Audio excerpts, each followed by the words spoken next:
Hey everybody, this is your Digital Super Saiyan 3 back here with another video, and welcome to my October pay-per-view review. For the month of October, I chose to do WWF In Your House, Bad Blood, from October 5th, 1997 in St. Louis, Missouri in the Micheals Center.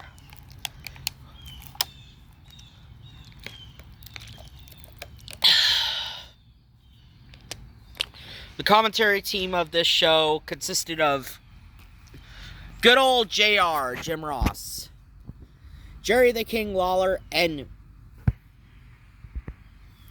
Vincent Kennedy McMahon himself. Or Vince McMahon. Yes, Vince McMahon. So yeah, this is the second pay-per-view in a row that Vince McMahon called that I'm reviewing this year. Because I also reviewed In Your House Mind Games and WrestleMania 13. Well, technically, in a row. And when I meant in a row, I meant like month-wise. Because I reviewed WrestleMania 13 back in March. But I digress. So yeah, this show's 25th anniversary. I'm reviewing it for its 25th anniversary. So we're in the Micheals Center in St. Louis, Missouri. So,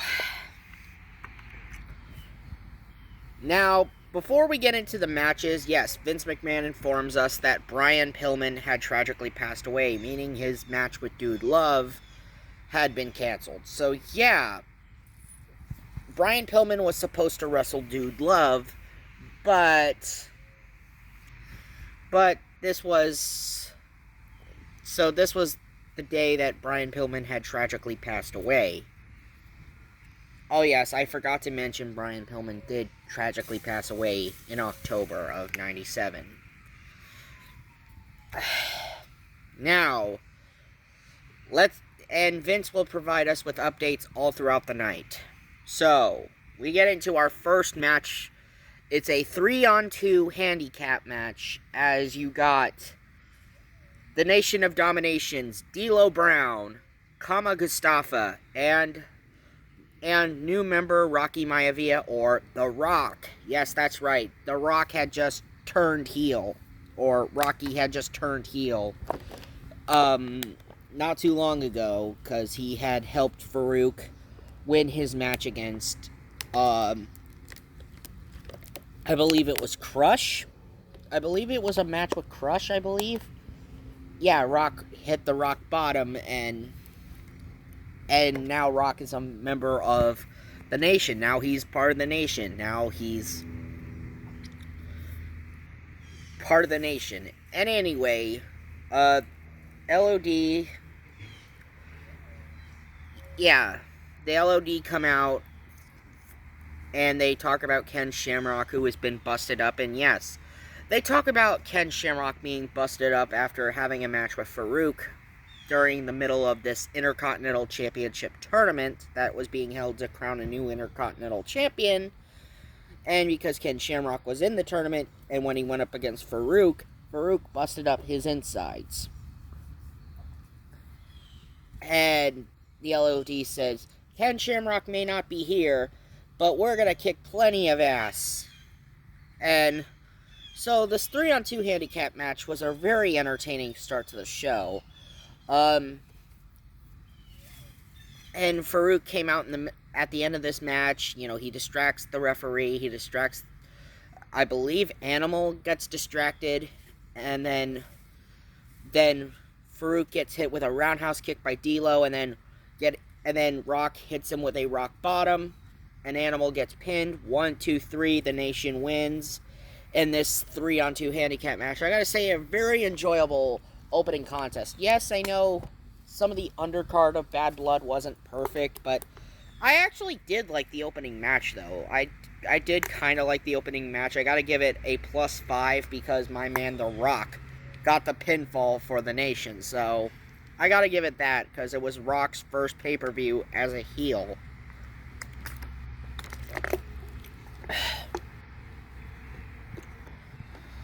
Next up, we go into our next match, which is a midgets tag team match. Yes, midgets.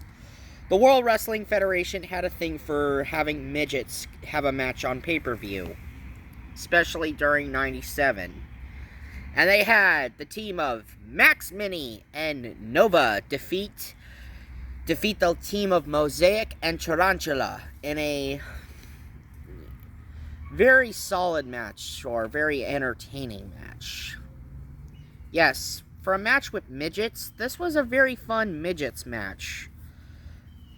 I mean, just watching these guys just go in and do their thing, and, and Jerry Lawler, he was bad-mouthing Max Mini during the entirety of the match, there was a spot where I believe Mosaic or Tarantula dumped Max Mini on the announce table, but Max Mini is the one who ends up getting the victory for him and Nova. A very, very, very solid match. I really smiled with this match, actually. It was a very entertaining type of match, Like I said, the undercard may not have been the best of this show. I mean, after all, the main event was the main attraction. But like I said, there was some stuff hidden in this show that I enjoyed. That I thoroughly enjoyed with Bad Blood. Now we get our next match. Our first of 2 title matches on this show. And this is for the World Wrestling Federation Tag Team Championships. Sunny comes out and she's doing the ring announcing for this match. First up, you have the challengers coming out, which are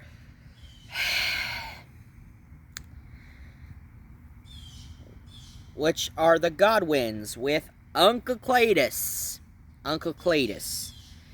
as they are taking on the World Wrestling Federation Tag Team Champions, the Headbangers, Mosh and Thrasher. Okay, this match was not great by any means. The Godwins do win with a slop drop. I believe it was Henry or I think it was Phineas that hit the slop drop, and I believe Uncle Cletus held Thrasher's foot to prevent him from breaking up the pin. And then the Headbangers and Uncle Cletus proceed to do a post-match beatdown after winning the tag team championships. And then Howard Finkel tells the referee tells Howard Finkel that if the Godwins do not leave, they will be stripped of the titles. So the Godwins end up leaving after the post-match beatdown. Nothing more to be said here. And then Vince McMahon's like, alright, now we're going to talk about Stone Cold Steve Austin's Path of Destruction. So now we get a montage of Stone Cold Steve Austin being shown to us, of him stunning, figures of authority all throughout the company. Commissioner Sergeant Slaughter, Jim Ross, Jerry Lawler, and yes, Vince McMahon himself got stunned. So yes, this was after the fact that Vince McMahon had been stunned in Madison Square Garden on Monday Night Raw. Yeah, that.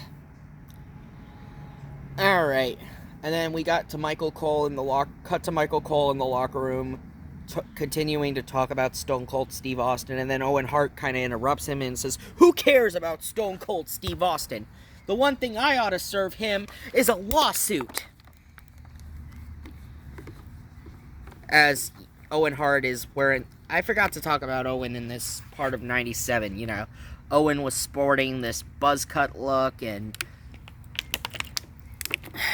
he was wearing this t-shirt that said Owen 316 says, I just broke your neck, on the back of it.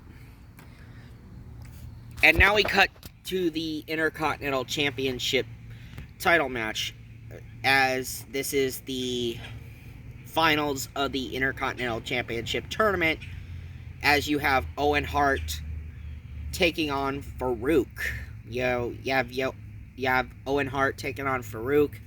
And then Stone Cold would have to present the IC title to the winner of the match. And out comes Stone Cold Steve Austin wearing a black ball cap. And, he's wearing his trademark vest. And he's wearing his blue jeans and boots. and, you know, he's just sitting there. You know, he rings the bell from the timekeeper, and then he gets up on the commentary table, and, you know, he's messing around not only with the English commentary, but he's also with the French and the Spanish, and he's talking about how he's going to be in Montreal for the Survivor Series.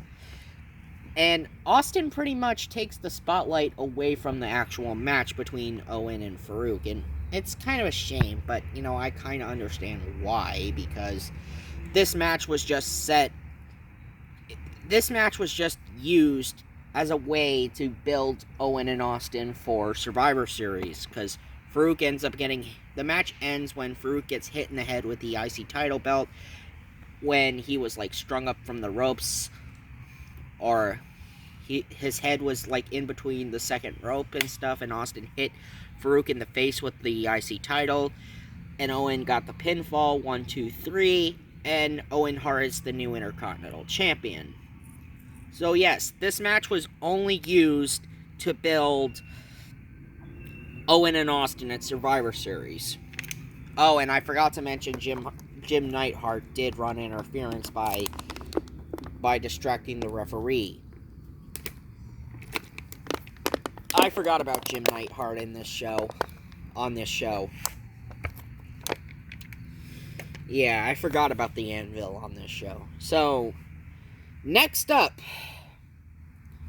we get the St. Louis Wrestling ceremony honoring the greats of St. Louis wrestling, as Jim Ross is giving away plaques, you know, honoring a whole bunch of legends. You had Jack Briscoe, Gerald Briscoe's brother Jack. You had Harley Race. You had the Funks. Terry and Dory Funk Jr. were there. You had Stan Krasinski. I can't remember his name. You know, he was Canadian. You know, he has all these former NWA champions, and yes, even the likes of Lou Thez and Sam Munchnick. You know, you have all these legends being honored, and it was a really, really unique moment on Bad Blood, as you have all these people who had these accomplishments being, you know, acknowledged, and it was really a unique thing that they were doing with this ceremony, and JR was the one hosting it.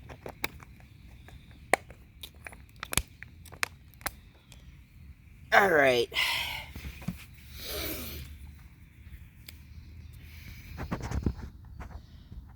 Now we get into our next match, which is an 8-man tag match, as you got the DOA, the Disciples of Apocalypse, Skull, Chains, 8-Ball, and Crush, defeating Los Boricuas, Jose, Jesus, Savio Vega. I'm trying to remember that last guy. What was his name again? It was Jose, Jesus. Was it Carlos? Yeah, I can't remember the last guy's name. It was Jose, Savio Vega, Jesus. I can't remember that last guy. Anyway, the DOA end up getting the victory in this match. So, yeah. It sucked. It was a match with the DOA. What'd you expect? And Los Boricuas, they weren't great either. This was all part of the whole gang warfare thing, and it was really stupid. Like, this should have ran its course, but oh no, they would continue this into goddamn Survivor Series.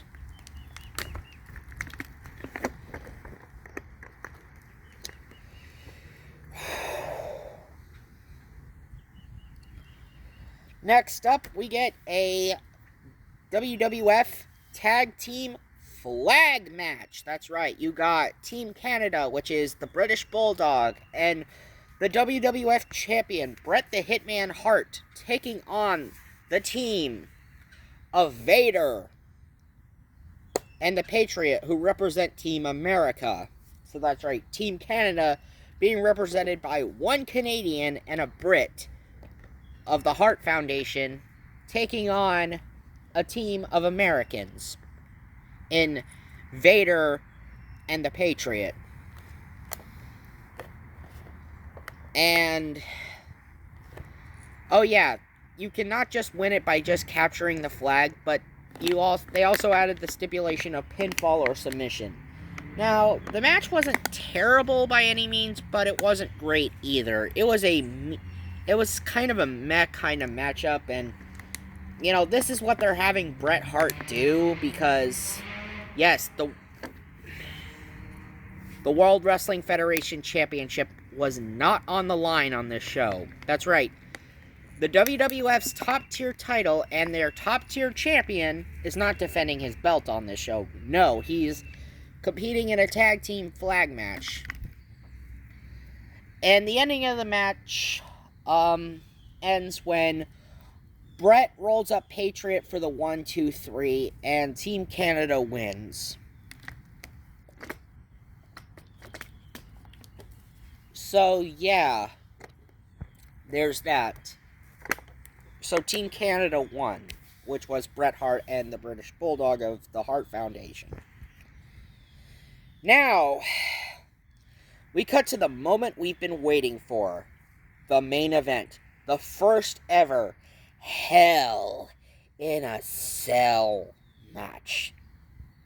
And this was the main reason why I wanted to do this show, because of its 25th anniversary. And that's because this was it. 25 years ago, the very first Hell in a Cell match took place. Shawn Micheals, the European champion, takes on the Undertaker. As this whole feud between Shawn Micheals and the Undertaker, you know, had been happening ever since what happened at SummerSlam. They've been at each other's throats ever since what happened at SummerSlam. Micheals had found ways out, attacking the dead man with steel chairs. And so it was finally time for the score to be settled once and for all. So, we get to backstage, and Shawn Micheals says, "I guess I gotta go it alone," as the cage is meant to keep out Chyna, Rick Rude, and yes, especially Triple H. And also, did I forget to mention that DX had formed by this point? Yeah, D-Generation X had become a thing by this point. So, out comes Shawn Micheals as he's being flagged by Rick Rude, Triple H, and Chyna, as they're all coming in, and Shawn Micheals' pyro goes off. Like, of course, anytime you watch a Shawn Micheals match, he always has frickin' pyro go off. Because, you know, that's Shawn Micheals for you. He was always such a showman, you know. And as Shawn Micheals got his gear off, you know, then out comes the dead man. Out comes the Undertaker, as Undertaker starts coming out. And then, as the Undertaker entered the cell, the match was on, like Donkey Kong. They started off inside the cell. Micheals had some early offense in. Taker fought back. They started using the cell inside, slamming each other right into it.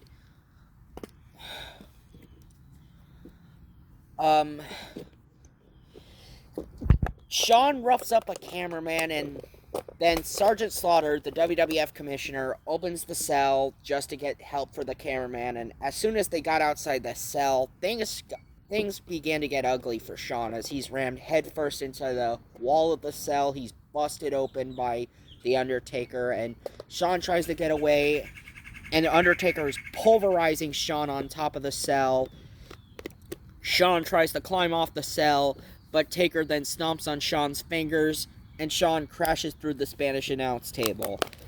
Then Undertaker takes Shawn back inside the cell, and then hits Shawn in the head with a steel chair. And right before the Undertaker could try to nail Shawn with the tombstone pile driver, the lights go out, and eerie music begins to play, and then explosions of fire and red lighting. We get the reveal of Kane. That's right. This show also marked Kane's first appearance on WWF television. Yes, as Kane and Paul Bearer showed up. And Kane walks towards the cell and rips the damn door off its hinges, then gets into the Undertaker's face, and then unleashes the fireball, and then Tombstone pile drives the Undertaker to hell. Shawn Michaels reaches his arm on top of Undertaker, and then 1, 2, 3, Shawn Michaels is your victor in the first ever Hell in a Cell match. My God, this match was not only great, but it also was the one that kicked it all off for the WWE to have the Hell in a Cell stipulation. It was a match that made many Hell in a Cell matches. Yes, many Hell in a Cell matches came, but it was the one that started it all here in St. Louis. And also, yes, kudos for that debut to Kane, because I loved how Kane just debuted in the most badass way possible. Kane's debut in 97 was definitely one badass way to debut. Anyway, this has been your Digital Super Saiyan 3, and I will see you guys in November for the 1992 Survivor Series. That's right, we're doing Survivor Series 1992 for its 30th anniversary. See ya!